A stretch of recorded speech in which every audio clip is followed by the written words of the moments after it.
Let's get through as many arms as we can real quick. We'll focus on someone you saw recently, Luis Ortiz. You see him every fifth day. Pittsburgh Pirates, right-handed pitching prospect.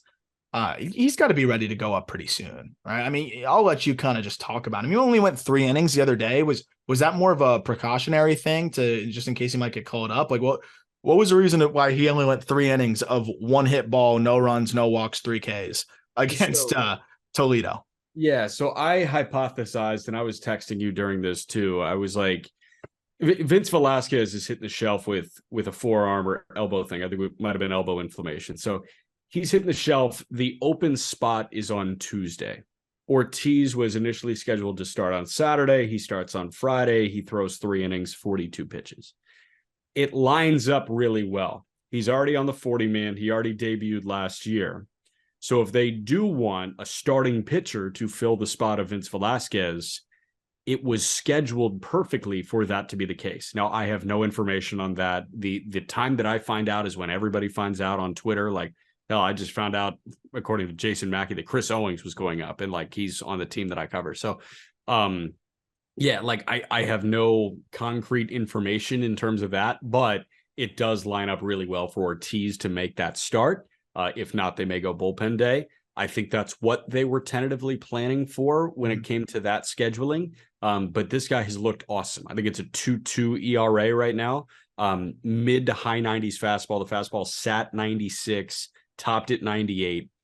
Heavy sink. The slider is as good as I've seen one in minor league baseball, man. That thing's disgusting. Yeah. Do you have it up? I would love to see. I'm trying to remember what I put on grade wise for that slider.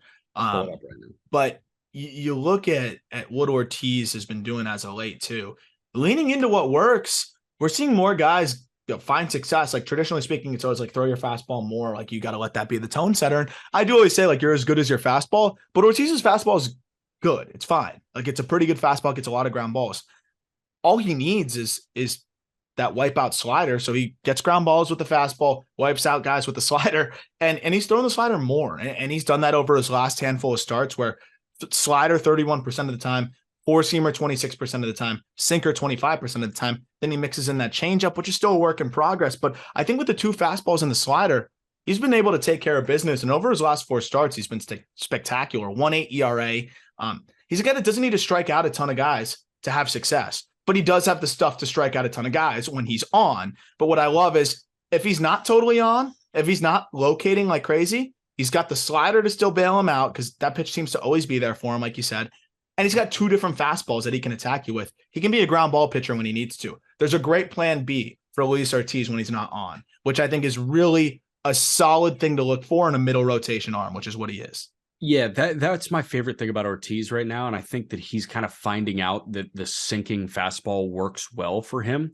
I hope he throws that more, honestly. I hope he does too. I hope he leans into a Fromber light type thing when it comes to the fastball, like really hard bowling ball, gets a ton of contact on the ground. And when I've seen the best version of Luis Ortiz this year, it's you've got 65 future on the fastball because it's 100, but I like that 98 with sink. That is just like broken bats. That's why it has that grade. The four seems okay. It's a taste breaker. You change eye level. You want to raise the eye level because if it's sinker down, slider down, changeup down, then guys are just going to eliminate that top third. So it's a good pitch to have. But if you look at Sandy Alcantara, like sinker's used way more than the four seamer. He mixes the four seamer in 15% of the time, just so you have to think about it, just so you can't eliminate that upper third of the zone. I think this guy can get into a really good rhythm of sinker slider because you've got 70 on the slider. There you go. Okay. So that would coincide with what your takeaway was, right? Yeah, I truly think it's a 70 grade slider. Like it is game over in a righty-righty matchup. And then can back foot it for lefties too. I haven't seen him effectively land it on the back door to lefties yet. So I think that's like the last part of that thing. Can he feel it on both sides of the plate? But that would be nasty. Yeah, but if he's back footing lefties and working away from righties, like I'm all the way in on that. If he's sinker slider and then uses that four seamer as a sandy taste breaker 15% of the time, he can be ground balls all the time, strikeouts on the slider. But then when he's ahead 1-2, if he wants to elevate a four seamer that's like above the letters, he's going to get some gross swings on that. Oh yeah, because no one's thinking about that. Nobody. So he's just a little bit of sequencing away, I think, from being a bona fide 3 at the highest level. And For sure. the cool thing is when he's super on, he might look better than that. And even when he's off, he's like that. When he's not there, he'll be the ground ball 4 or 5, which is what I love. Like, again, the bad starts won't be as bad with a guy like him. I really do believe that. Yeah. You have Blake Walston on here, who was probably not a name I would have thrown in here. But then you look at the numbers and it's like the last 3 starts, especially in the 3 environments that he's pitched in, pretty remarkable. This is a 21-year-old in AAA who does not throw hard, but he's made 2 starts in Reno and a start in Salt Lake over his last 3 games. He's on 15 2/3. He's given up 2 earned runs. He's walked 10 and struck out 7. This is the weirdest profile, but I mean, you got to really take into account where these guys are pitching. And even if the underlying numbers are ugly, like he's keeping runs off the board. Like, do you feel any different about Blake Walston now than you did going into this year with the way he's thrown? So the only thing that makes me excited for Blake Walston at this point is, like you mentioned, like walking more guys than punching out. Right now, 27 innings, 14 Ks, 19 walks. It's like absurd. And that's not Major League ready at all. But the thing that jumps out to me is this guy allowed 16 homers in 95 innings in 21. He allowed 16 homers in 124 innings last year. He's faced 118 hitters. 0 have taken him deep in the PCL. Yeah, that's what I'm saying. And like back-to-back starts at home in Reno and then in Salt Lake, which is not fun to pit. Like something's different. I'm going to have to go watch those starts. Like I'm not going to say that he's pitching well right now, because again, he's walking 6.5 guys per 9. Like, I don't think that that's good. But the fact that he's limiting severe damage in the hardest league in minor league baseball to pitch in professional baseball, there's something there. There's something going on. So can I tell you one thing that I do see going on? Yeah. How about pitch velocity by start, average fastball velocity by start on the 13th of April. Yeah. 90 miles an hour. On the 19th, 88.4 miles per hour. On the 27th, 91.3. And in his last start, 92. What's going on? I don't know, but it's ticking up. It's going up. I have no hypothesis, nothing else to say, but we did have to talk about Blake Walston. So 21 years old in AAA, though. This year could be a disaster, and he's got time on his side, and he's learning a lot. So this is a very relevant pitching prospect still. Yeah. Robert Gasser, a guy that we have talked about a lot on this podcast, and is kind of flying under the radar a little bit after I think a lot of people started to pay attention to him last year, especially after the trade. You put Gasser on this, so I'm going to kind of leave the floor to you because like he's been kind of wishy-washy. Like, why do you want to talk about Robert Gasser? I want to talk about it because he's punching out the world right now. And, the unavailability of Brandon Woodruff and the volatility of the rest of that rotation right now, like Wade Miley's been really good. How long is Wade Miley going to be really good? And like, then you look at the depth here. Hauser just got activated. I don't think Hauser's a better starting pitching option than Gasser.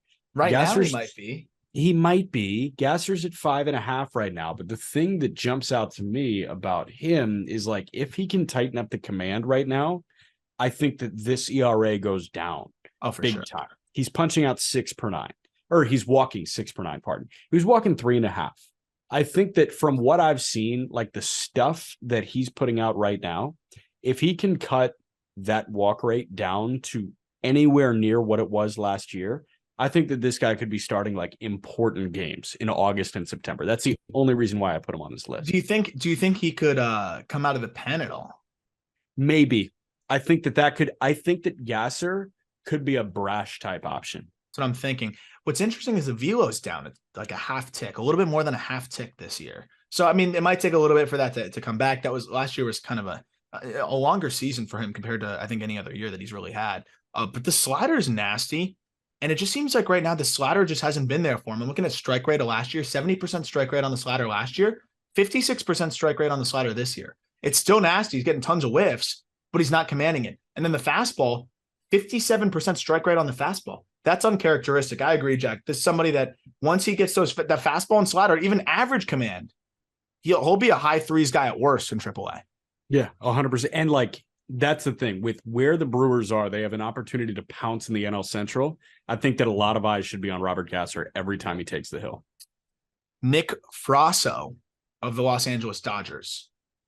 This is somebody that's always been interesting to me. He came over in Mitch White trade, I believe, from the Blue Jays. Classic Dodgers identified this guy, and the second the trade went down, I dove into his stuff, and I'm like, oh, yeah, that's why the Dodgers wanted him.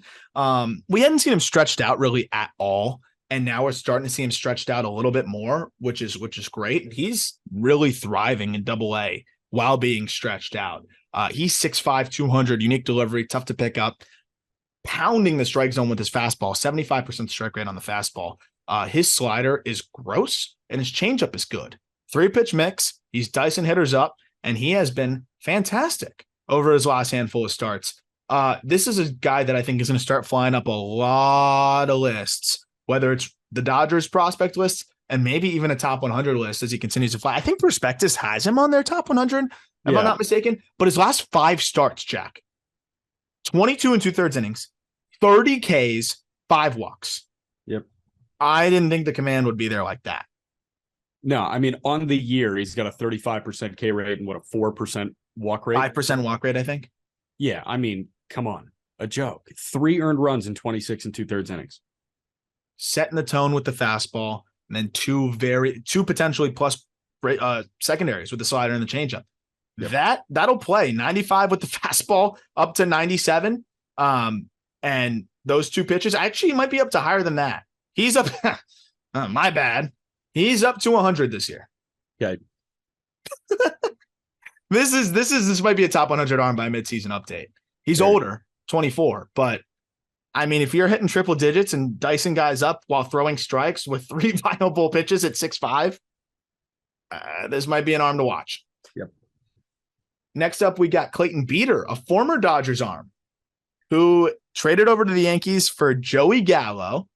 And I think the reason why the Dodgers were okay with trading Beeter is they saw a reliever. They said, yeah, this stuff's good, really good.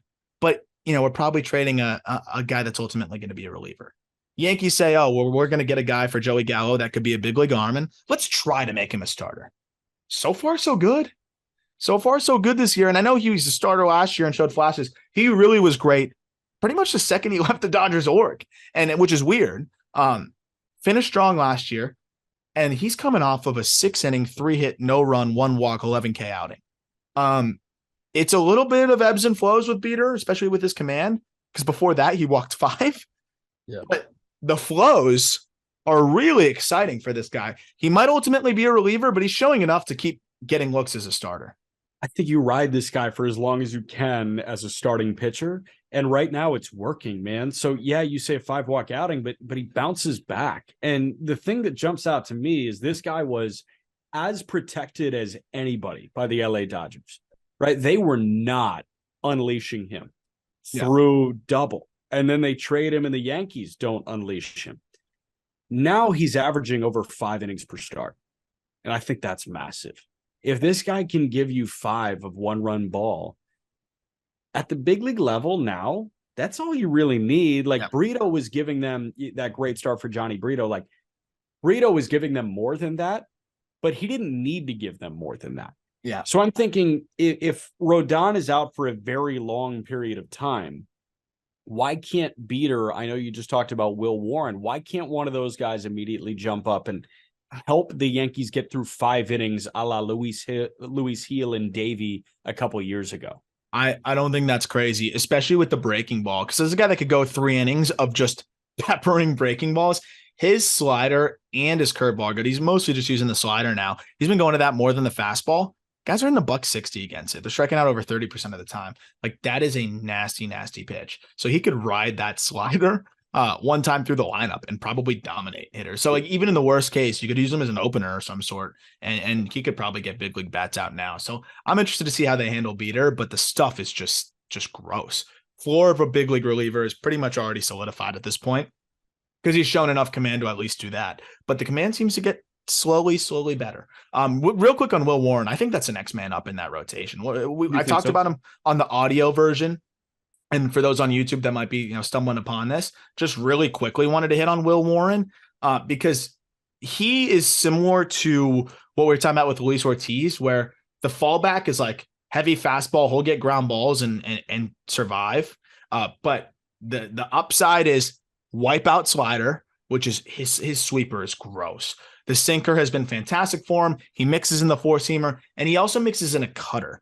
And I think what makes him more interesting is like the stuff isn't as electric maybe as Luis Ortiz at times, but honestly, the assortment of pitches is really fun. He's got a slider, a sinker, a four seamer, a cutter, a curveball, and a changeup, and he'll go at you with all of them. He's like a fancier Javier Assad. Like everything we said that was good about Javier Assad, imagine that with better stuff. And that's what Will Warren is. So Will Warren is, I think, going to be a really solid number 4, or maybe even number 3 type for this Yankees team. 23 years old, just carving through hitters. His last 2 outings have been spectacular, but the last one he went 6 innings, a shutout ball, 8 Ks, 1 walk. Command has really been there for Warren. Got you. Few more names to fly through. Mick Abel has been spectacular. Talked about him on the audio version. That fastball is turning into one of the better fastballs with the Phillies, one of the better fastballs in the minor leagues. So Mick Abel, a guy that could end up getting the call up to triple relatively soon. I mean, we've had 3, 4, 5 straight starts of 1-run ball. 2 of them, the only run came on a solo shot, and that was it. He punches guys out. He hasn't walked anybody in his last 2 starts. 6 innings, no walks, 1 run. And then again, 6 innings, no walks, 1 run, 14 strikeouts between those 2 outings. Mick Abel is, kind of that next guy that I think is really going to fly up through the ranks and might be one of the top pitching prospects in baseball by the middle of the season. Yeah. Owen White. Owen White's a guy you put on here because he's kind of doing the gets outs thing with the Rangers. Swing and miss hasn't totally been there for White, but he's getting outs. Last outing, 6 innings, 5 hits, 2 runs, 2 walks, 5 Ks. Again, the swing and miss hasn't totally been there for White, who's well inside our top 100 list, but he's keeping runs off the board. Yeah, that actually doesn't scare me that much that the Ks haven't been there, because this guy, like, again, not the gets outs thing, because, Cal Quantrill gets outs too, and we talk about that on the Just Baseball show. But, I mean, Owen White is a guy that, like, has the stuff to get a lot of soft contact without striking guys out. You know what I mean? Like, it feels like, based on what I've seen so far this year, he makes a lot of dudes uncomfortable a lot of the time. Yep. Especially in that Texas league where you do have some, player or hitter friendly environments. If you can get as much soft contact as he does, I think you're set up for success. And that's what he's doing with a sub-3 right now. 1 home run in the Texas league. That's really impressive. And 51% ground ball rate. Fastball doesn't get a ton of whiff, but he locates it. And again, like you said, gets weak contact. Slider is nasty. And he mixes in the curveball and the changeup enough and just keeps hitters, like you said, just kind of gets them out of rhythm. And that's the name of the game when you don't have elite stuff, is get hitters out of rhythm. Yeah. Christian Mena is a name I wanted to hit on real quick, because Mena with the White Sox org is one of the weirdest Southern League examples. Yep. His spin rate has gone down, but his induced vertical break has gone up. I've never seen that. So spin rate on the fastball is down under 2,000 RPMs, but the induced vertical break's up 2 inches. I don't know. I guess that's better. That's better than the other cases. You'd rather see that, I think, than like guy jumps 300 RPMs on the fastball, like Coleman Crow, and Coleman Crow gains 7 inches of induced vertical break. I don't want to see that. So I think with Mena, there's some weirdness to the data, but I would almost feel more encouraged by what he's doing that in terms of sustainability than maybe what we're seeing from like Coleman Crow with the massive gain in IVV. Yeah. I mean, Mena is so interesting because I saw that anomaly. I think you were texting me about that anomaly, and I was just like, does physics apply to that? I don't think it does. The thing that jumps out to me is 42 Ks and 6 walks. Yeah, so I don't care what kind of baseballs you're using. That's impressive. That's impressive. Flatly impressive. So like Abbott took a big jump because he's been so good with that ball. He's been good in triple. I think that Mena is that kind of guy. And like, listen, I want him throwing at AA for pretty much the entirety of this year. He's 20 years old. There's no need to put him to Charlotte. No. But I think Mena becomes a big focal point of this system when they do sell everybody at the deadline. I agree. And I think he's one of the highest upside arms. One of the things that stands out to me is And it's kind of on the back end side of things, but the fastball only registered as a fastball last year. So far this year, he's had 20 something % of his fastballs register as cutters. So I don't know if that's a variation of the slider. I don't know if that's a variation of the fastball. I don't know if that's impacting, some of the data there, but whatever is registered as a cutter has been lights out. Like, of the pitches that have registered as a cutter, no one has hit them. So there's something interesting there. I'm going to have to watch more there, but just know that there's something unique with Mena. He's 20 years old. He's succeeding very much in Double-A. And even with a favorable ball, I think there's something very legitimate here about what we're seeing from Christian Mena, which I think is much needed for this White Sox org. Couple names real quick, and we'll hit on a couple of the other guys in the next episode since we're already going long here. But I wanted to wrap up with we talked about Maddox Bruns in the past, so we don't need to talk about him as much. I want to talk about Kumar Rocker. Because Kumar Rocker, yes, he's 23, he's a college arm, and he's in high A, but he looks good and he looks healthy. And I think those are the two most important things. Fastball's been averaging 95, of course, as a Rangers prospect. And he's been dicing lineups up. I mean, it's 8 strikeouts every single outing this year so far. It's besides one where he went 3 innings, but he went 8 strikeouts, 4, 8, 9, 8. He's been great overall, aside from the 1 4 earned run outing where he still struck out 9 and at Winston-Salem. He's been really good overall. I was just going to be like, the reason I put Rocker on here, yes, is because he's been dominating, but also because I think that he's a start away from joining Jack Leiter in double. Yeah. So we will have Leiter, Rocker, Owen White, TK Roby, Luis Angel Acuna, Evan team. Carter, and Dustin Harris on the same roster. That's a fun team. You said you would pay $50 to go watch them. Yeah, I said that on the phone. So we're going to probably do our minor league trip this year is going to be the Texas League. I would pay, I think, $50 to watch that game. I'd pay more to watch them than several big league teams, I think. And that actually leads me into the one last guy I want to talk about, Jack Leiter. Best start I think he's had as a pro. Last start. And what I loved the most was everything looked more controlled, slower, and as a result, pounded the strike zone. At Midland, 6 innings was a good lineup. 6 innings, 3 hits, no runs, 2 walks, 7 Ks. 20 swinging strikes. 17 on his fastball. It was taking off, and 3 on the slider. I hope that he follows this up with another start that looks the same. What I do like to see is that he was more under control through his mechanics, and all of a sudden he's pounding the strike zone better than he has really maybe ever as a pro, and the fastball's jumping. This might be the tides turning for Jack Leiter. So the thing that jumped out to me, he threw 90 or more pitches for the second time this year. He's made how many starts? 6 starts. Mm-hmm. He threw 90 pitches in start 2. 49 were for strikes. He threw 91 pitches this past outing. 60 were for strikes. Let me just give you the breakdown. 80 pitches, 44 for strikes in start 1. 87, 55 for strikes in start 2. 76, 41 for strikes in the next one. 86, 52 for strikes. Like, this was the best command game that Leiter has had, even though he walked 2. I think that's really, really impressive. Hopefully he can continue that trend, because we know how good the stuff is. Yeah. That'll do it for this episode, and we will continue to highlight, more performers as the week goes on. We'll probably do another follow-up of some other guys that have been on our radar, because there's so many players in the minor leagues that are doing so many things at all times. If you could leave a rating for the podcast, help us grow it, that would be great. If you're on YouTube, please subscribe and let us know in the comments anyone else you want us to highlight maybe in future episodes. As always, thank you for listening. Look forward to talking prospects with you later this week.